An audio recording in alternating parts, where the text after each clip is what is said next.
Good morning, good afternoon, and good evening to many of us. Welcome to Marketing Monday. CXOTV continues mission to share knowledge with Marketing Monday, a chat series that began in 2020 and has completed over 150 episodes featuring industry top marketers.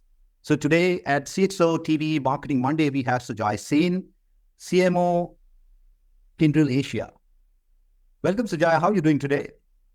Anuj, thanks. Thanks so much for having me on Marketing Mondays. It's a pleasure to be on your show. I've been watching you with other distinguished fellow marketers, and it's an absolute pleasure to be here. Thanks for having me. Pleasure is ours, Sujoy. So let's straight dive into the discussion, Sujoy. So in 2023, we witnessed a rise in Gen AI, personal messaging, personalized advertising, AI-powered chatbot, and predictive analytics, and many more. As a result, the role of CMO has also evolved. So before we dive into a discussion around your role as CMO at Kyndryl, let's take the trip down the memory lane and understand a little bit about your journey as a marketing professional. Share us something about your journey so far. Sure. Thanks. Thanks, Anuj. I've been with Kyndryl for 2 years. That's exactly when we were born. So for many of you that are not familiar with Kyndryl, it's a name that may be new to you. It's effectively the world's largest infrastructure services business. We were born out of IBM. 2 years ago, IBM effectively divested their technology services business, and we became an independent entity, and it gave rise to Kyndryl. And I got the opportunity to build a brand from scratch in Asia, and it's been an absolute privilege. We are the world's largest startup at 19 billion on our books, 89,000 people globally.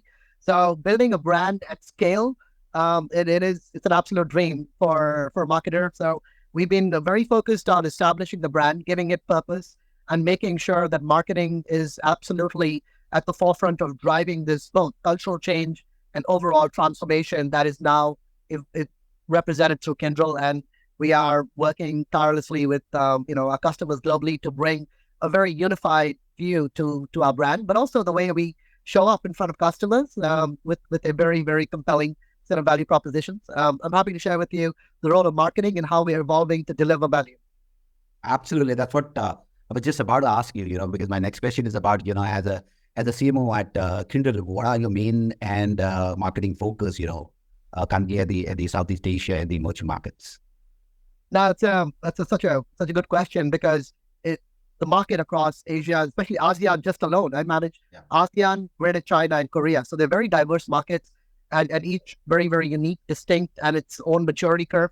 So my priority, as a marketer, is to ensure that we continue to build the brand. It's only 2 years young, but the word has gone out, and people are starting to recognize Kyndryl.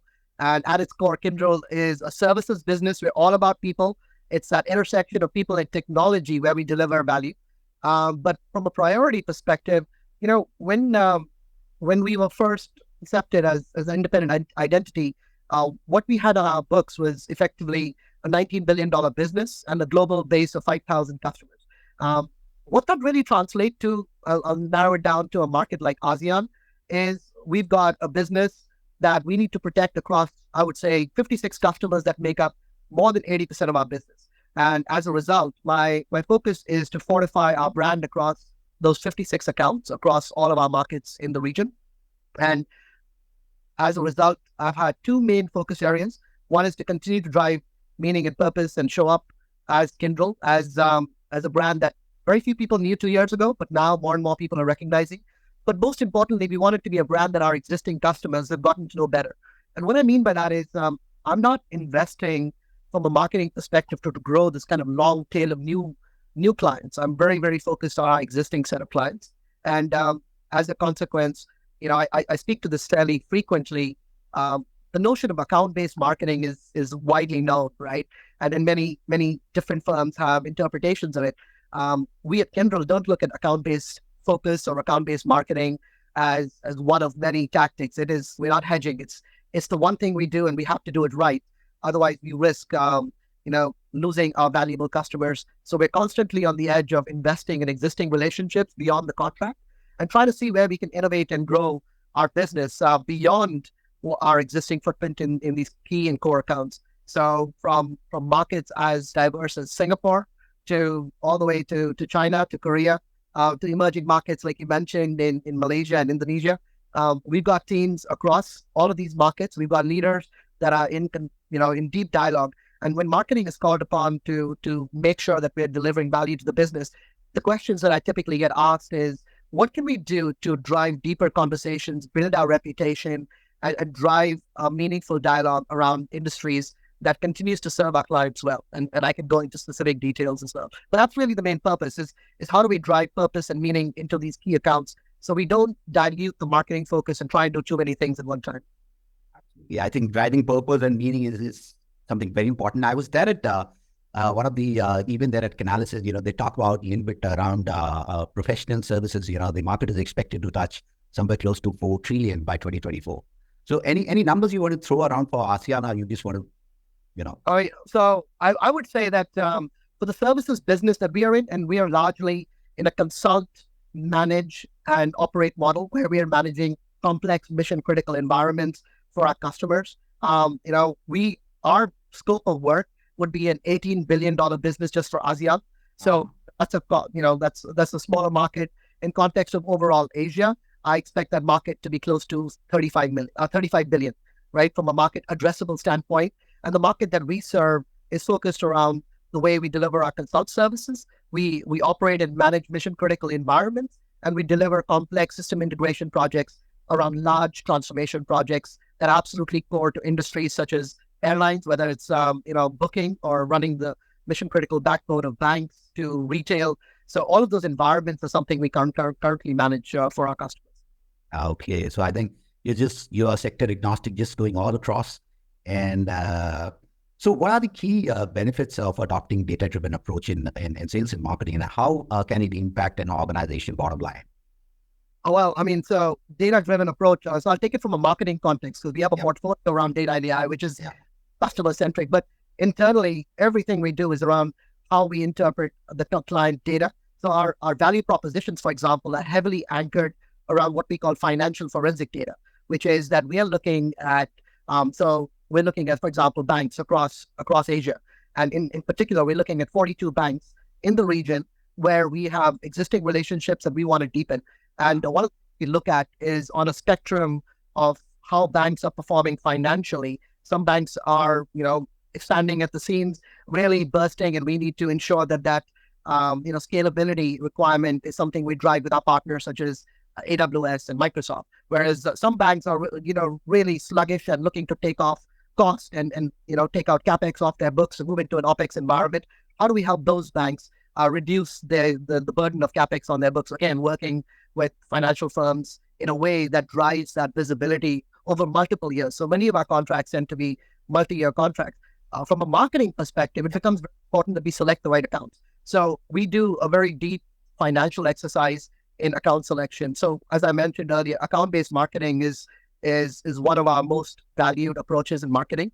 And the key to getting it right is selecting the right firms that have the potential to starburst for us over the next 3-4 years and have significant potential on the upside that we can build beyond our existing contracts.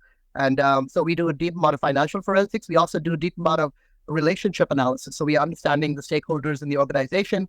How do we serve them better? So we might be serving the CIO organization for the moment, but how do we serve, the CISOs, the chief strategy officers, the chief, digital transformation officers, and lately the sustainability officers. And so we have end-to-end value propositions that we work internally that have a financial outlay over multiple years that we take to market working with an ecosystem of partners.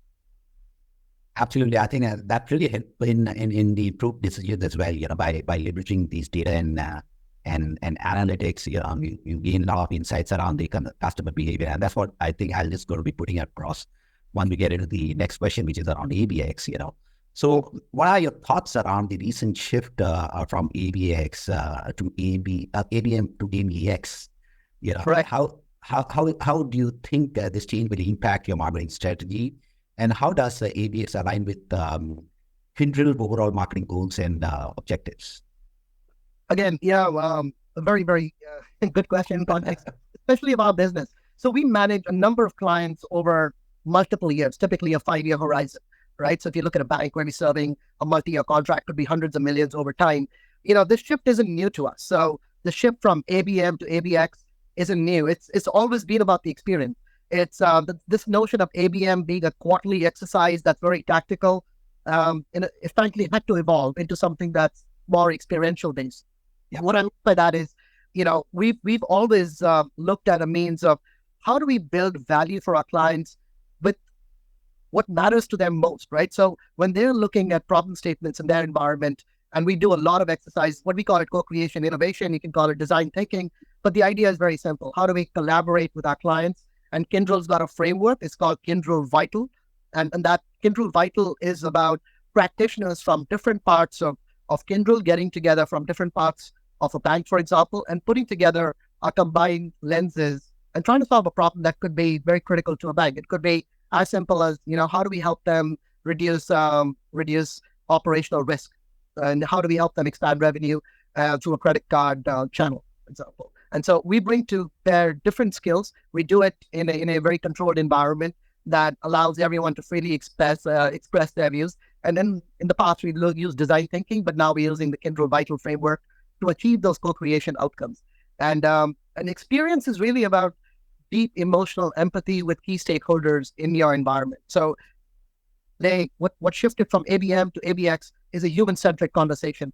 And that's actually always been our focus over the last, I would say, decade of having managed large, complex contracts. It's never about the quarterly RFS transaction or the incremental gain that we get from the added consult business. It's always been about having a longer term horizon on where the client is headed, and how do we help them mitigate risk? How do we help them expand operational revenue? How do we help them reduce operational risk, secure their environment? It's those big themes that require deep thinking and collaboration, which we call ABX now.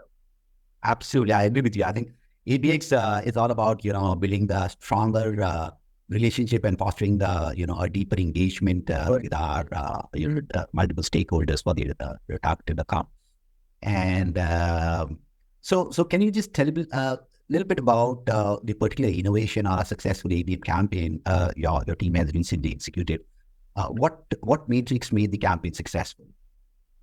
Yeah, no, great example, right? I'll share with you an example that we did for a large telecom organization in the region. That's been an existing customer of ours, and we went on to secure an extended period of contract with them. And one of the things that we focused on with the specific client was we wanted to understand what is their current state of business. So everyone does deep account analysis. Everyone's focused on financial forensics. So they're common barometers of success and overall baseline metrics that we all look at as marketers. What shifts the conversation is an industry-centric conversation. In this case, the telco was facing some unique challenges, right? Mm-hmm. They undergone a significant merger, right? They were they were facing significant challenges from the rise of what we call digital telcos.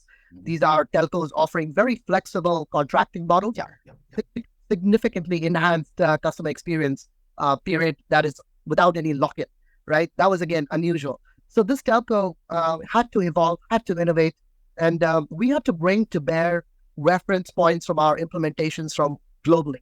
So this is where Kyndryl stands out against many of our competitors, because we can bring to bear multiple reference points. We work with some of the largest telcos globally. We have managed complex integrations, integrate through a very turbulent pandemic period where we were limited in our operational flexibility, but we worked around those deadlines.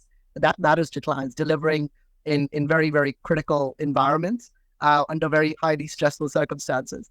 And the other thing that matters to them is our view on the industry and where it's headed. So having a view on the competitive landscape. In this case, we understand how digital telcos operate. What is their contracting model? What are some of their limitations from a scalability standpoint?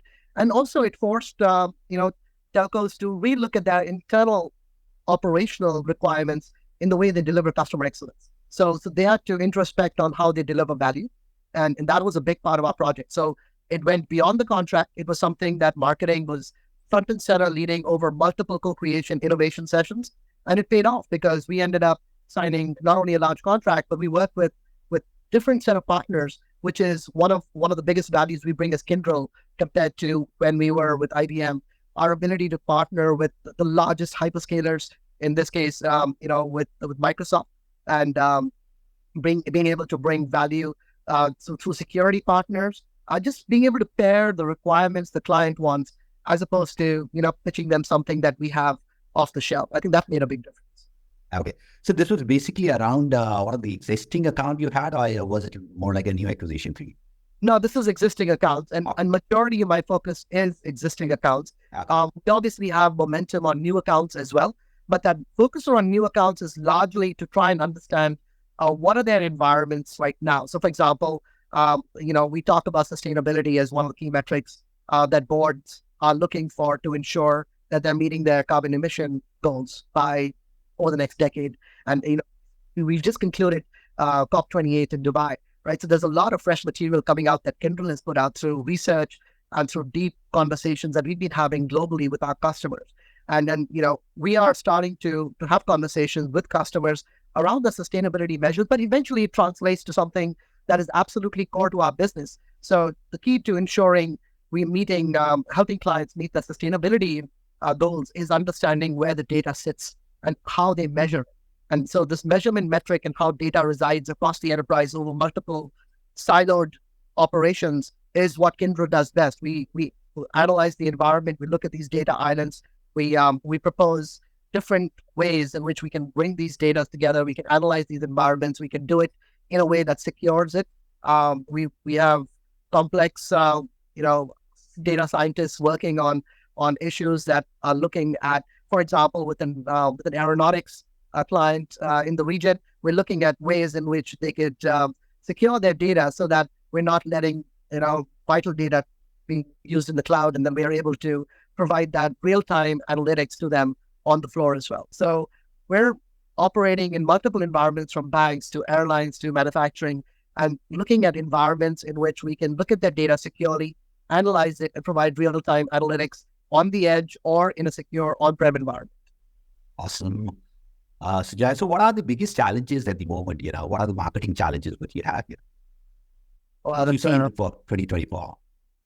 I think the biggest challenges we have is, for any marketer that's operating across an Asia Pacific environment, with markets diverse across Asia, is trying to give their full attention to the whole market.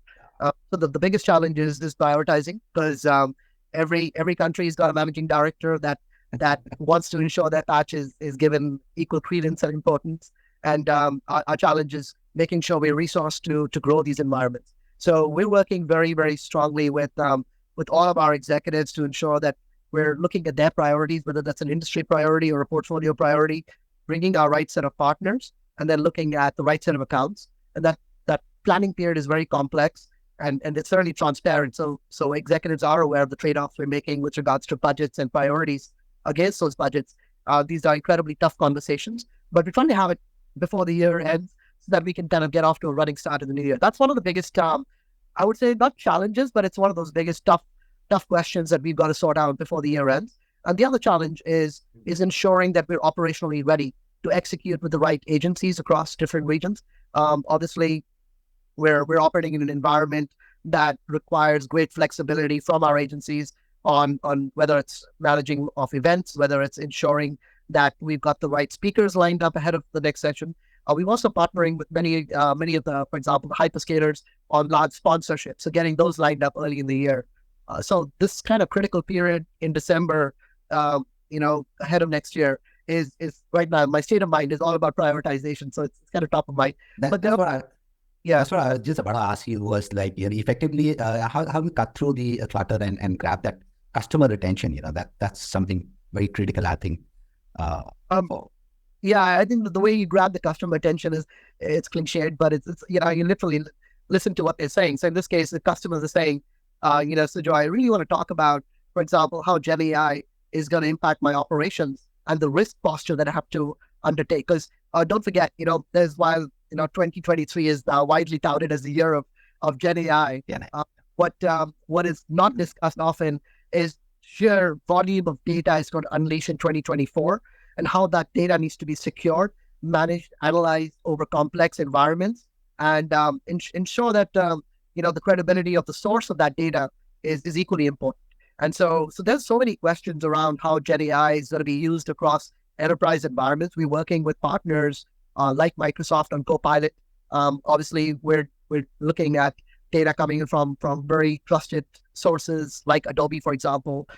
So right from our creative agencies, right to how we communicate to our customers, there's a rethink going around. How do we ensure that the Gen AI adoptions that we're taking internally and externally make sense and are secured, and be ready to be able to course correct if we observe some patterns that are questionable, that don't make sense. It's very early days, so we're looking at ways in which even marketing can be better responsive to whether it's through digital channels or whether it's through enterprise marketing goals, in the way we construct our value propositions, the way we construct our RFP responses. How can we be more agile, leverage IP that's existing within our organization, and be able to then democratize that for use across multiple executives in Kyndryl? Absolutely. And how does the marketing trend look like here? Because if you look at 2023, with the rise of Gen AI, we can see a lot of personalized messaging. We can see a lot of, AI-powered chatbot, predictive analytics, and so on and so forth. So how do you think, 2024, do you think it will going to be more like an extension of 2023, where, again, we will going to be seeing the lot play around the Gen AI? Or do you really think that there will going to be new trends which are expected to flow into the market? Yeah, it's an interesting take, right? Because we've got to ground that question in where the reality is today. So 80% of the data, or the most mission critical data, is on-prem right now. It's not in the right. To analyze the data over unstructured environments is going to take time. So we're not there yet, right? So we might have a Gen AI solution that could be cloud native, but doesn't resolve a significant issue because you're simply not accessing the full data pool right now. So that's going to be our big challenge, is ensuring that we're looking at data through the entire environment. Now, having said that, we're looking at 50% of all new data is going to be generated on edge or in the cloud going forward. So we're going to see this world where, on-prem and on edge and cloud data is all going to come together. It's going to need a complex set of integrations that, a systems integrator like Kyndryl can deliver to our customers, because we're operating across hybrid environments, helping our clients secure their data and then be able to analyze it in ways that drive value to them. That's both an internal, the way marketing is looking at data. So when we look at, the efficacy of our existing campaigns, I'm looking at every dollar we spend in marketing, how that's driving yield on outcomes, right from pipeline signings to customer moments, to the way we improve our reputation and brand efficacy, to how we engage with our customers over time. So we're looking, Kyndryl's just 2 years old, so we're looking at brand data over 1 year. So we're watching data trends both internally and externally to see where the pulse of our business is, and we have to course correct as needed. Absolutely. So probably Kyndryl can be 2 years old, but I think the experience is like, so it's a spin-off. So the experience and the people remain same. So so while we are a new brand, 2 years young, we have, rightly said, we have experience dating back 4 decades of managing mission critical environments, and we have insights into a customer's environment that sometimes customers don't themselves have. We look at risk postures and exposures from a regulatory standpoint, from a compliance standpoint, that often clients rely on before they start making some significant decisions around large transformations in their environment. So that's something that we are assisting our clients on. Having line of sight into their risk is a valuable differentiator that can do this. So Sujoy, how do you integrate sustainability into your overall marketing strategy?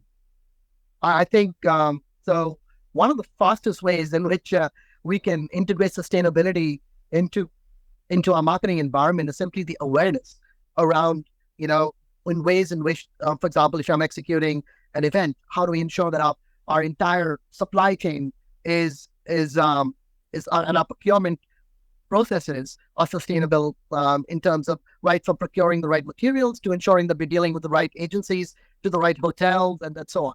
I think that's just the logistic sides of things. Then ensuring that we internally are working with the right set of partners from a solutioning perspective that bring, we have a sustainability mission to have zero emission to attain carbon zero attained by 2040 in Kyndryl. So we have our own internal measurements that I'll be happy to share with you. A paper that we recently published at COP28 that gives you some details into that.